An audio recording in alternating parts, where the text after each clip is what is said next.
So I want to start this video by letting you know that I'm extremely uncomfortable with doing this, so please forgive me that this is not going to be the best recording. But since I'm going to miss planning, I wanted a chance to kind of talk to you a little bit about division before you dove into it.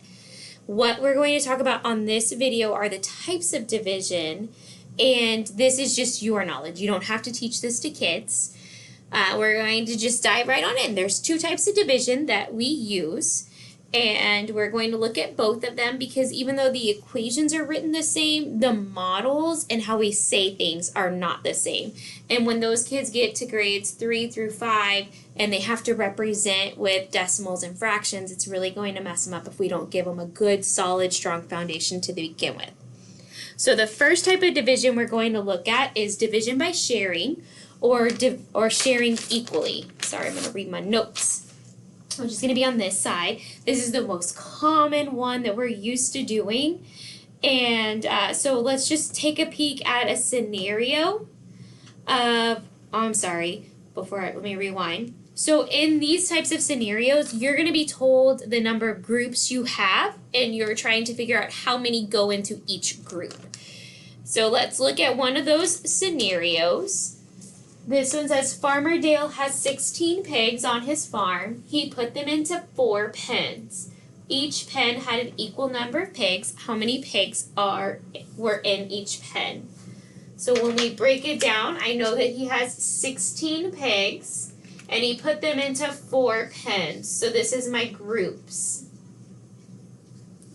And I'm looking for how many were in each pen. We are going to always start off with that concrete with our kids, and I happen to already have my 16 pigs counted out right here. So when I'm modeling it with my kids, I would say, well, how many pens do I have? And they would tell me 4, so I would draw my 4 pens. We can go one over here. And we literally just go 1 for you, 1 for you, and we divide them out, doing equal shares. And I know that we know there's going to be 4 in each pen, but we have to physically make the kids 1 for you, 1 for you, 1 for you. After this is done, I have the kids go in and count 1, 2, 3, 4. 1, 2, 3, 4. And go and make sure that each one is fair share. So this is how we would represent it with the manipulative, with a concrete.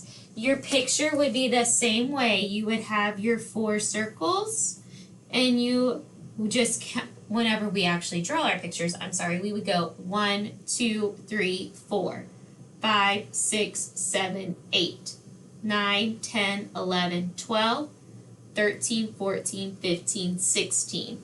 And again, go and check that there are 4 in each group. And those are the picture representations we would do.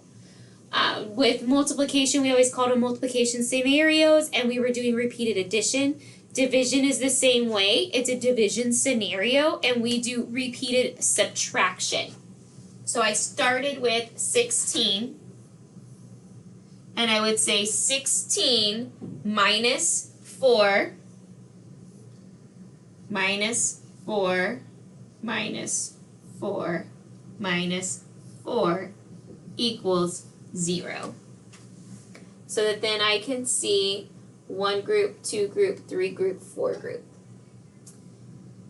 The last thing, which I'm not sure if we're gonna get to the point where we're doing this one with kids, is saying 16 shared into 4 groups equals 4 in each group.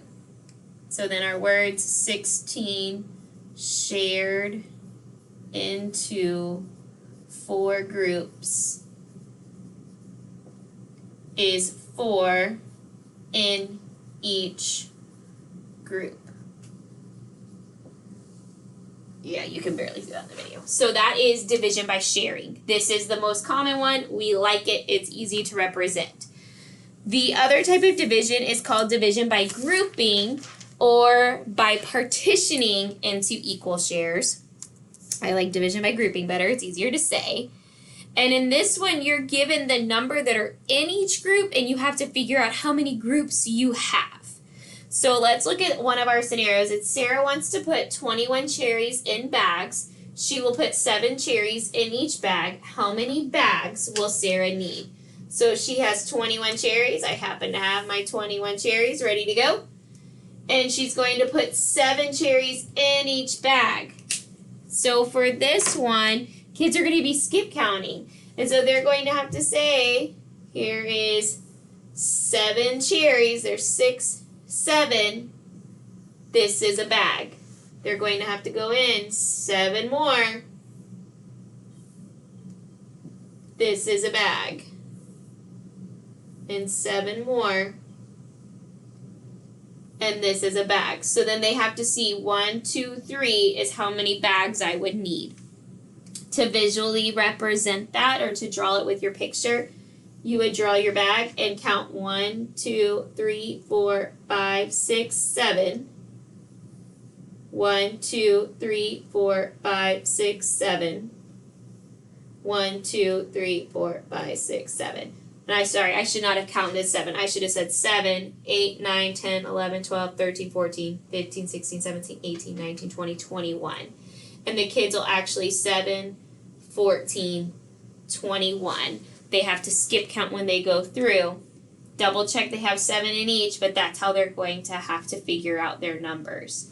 So then the repeated subtraction is going to be 21 minus 7 minus 7 minus 7 equals 0, and they can see they have the 3 groups. Our division would be, 21 shared into groups of 7 equals 3 groups. So our sentence changed. 21, oh, that's not 21, that says 12. 21 shared into groups of 7 is 3 groups. And that is the difference between the 2 types of division.